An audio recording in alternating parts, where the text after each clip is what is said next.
All right, our last section today is on oblique asymptotes. Now, you're going to get an oblique asymptote, which really means a slanted asymptote. We've talked about a horizontal, which moves left and right.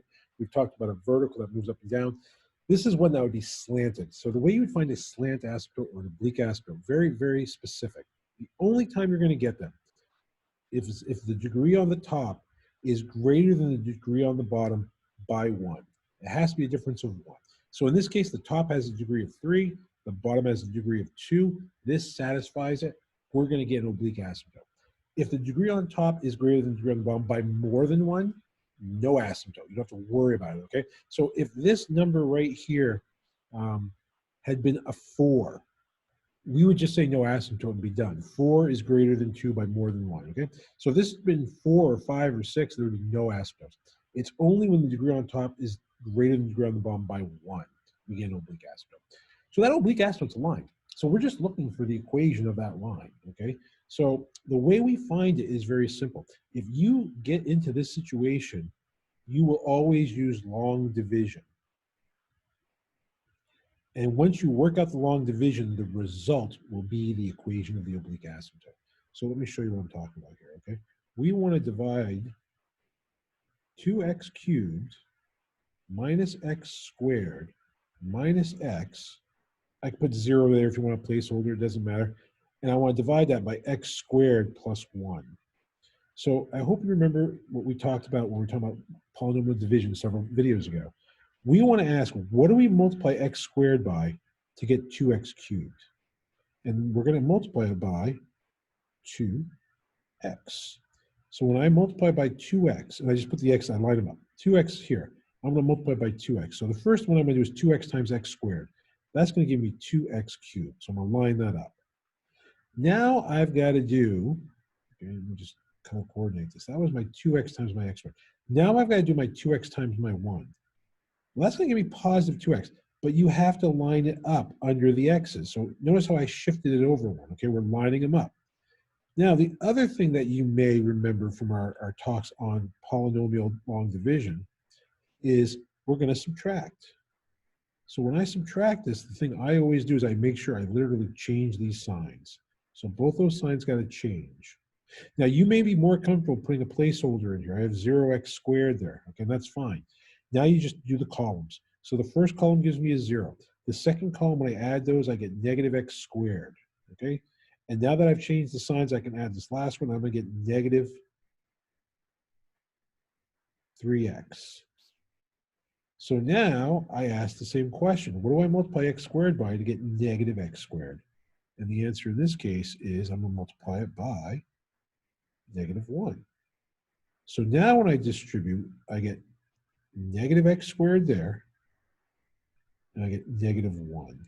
But remember, I have to change those signs and add them to make sure I don't forget the sign. So I change them there, and now what do I get? Well, when I put these together, I get 0 in the first one, and I get, so that should be, my mistake, that should have actually moved over a little bit there. I put that in the wrong spot. That is not an x, so I've got to put that over a little bit. So that ended up putting a plus 1 over there. So again, if you want your placeholder, you can put a 0x there. When I add these, I get 0, I get negative 3x, I get positive 1. But remember, this is the remainder. So as the remainder, it comes up here as negative 3x plus 1 over x squared plus 1. As soon as your subtraction results in something that has a smaller degree than what you're dividing by, that's when you're done. That becomes your remainder. So in this problem, what we can say is we can say that that function we had, that function we had is equal to 2x minus 1 plus negative 3x plus 1 over x squared plus 1. So that's what we've got. We're getting it from our answer up here. Now remember, the way we find asymptotes, horizontal asymptotes and oblique asymptotes, is we ask what happens as x goes to infinity. So as x goes to infinity on this one, well, we already know the degree of the top is bigger than the degree of the bottom. This is going to be some kind of infinite result. But now we can get a little more information, because what happens is when we look at this way of writing it, as x goes to infinity,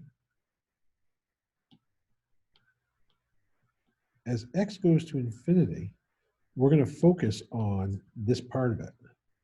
As x goes to infinity, that fraction is bigger on the bottom. And that's what we wanted. We wanted to get it to be bigger on the bottom. Dividing allowed us to do that. So this is going to go to 0. That means as x goes to infinity, the only thing that really is going to behave in our function is going to be this 2x minus 1. Y equals 2x minus 1 is the equation of the slant asymptote, or the oblique asymptote. So I'm going to do one example with you here, and then that's the one example we want to look at. What I want to do now is just make this really clear to you guys, okay? As far as your tests and your quizzes go, you're going to see problems on vertical asymptotes. You're going to see problems on horizontal asymptotes. If the degree of the top is bigger than the degree of the bottom by 1, there will be an oblique asymptote. There will be a slant asymptote. But I am not going to test you on oblique asymptotes. You might see them in the homework to practice, but you won't see them on the quizzes or the tests, okay? So you're responsible for knowing how to find vertical asymptotes and horizontal asymptotes. Vertical asymptotes is when you get a 0 in the denominator. Horizontal asymptotes is what happens as x goes to infinity or negative infinity. And again, that comes down to comparing the degree on the top to the degree on the bottom. The degree on the top is greater, you're going to get an infinite answer, so no asymptote. The degree on the bottom is greater, you're going to get 0, so y equals 0 is your horizontal asymptote. If the degrees are equal, you're going to make a fraction out of the two coefficients of the leading terms, and y equals that fraction will be your answer. Take a look at these examples, practice with them. Please reach out to me. I have office hours this week on Wednesday and Thursday. If you need anything, please set something up. I'll be happy to go over these problems with you.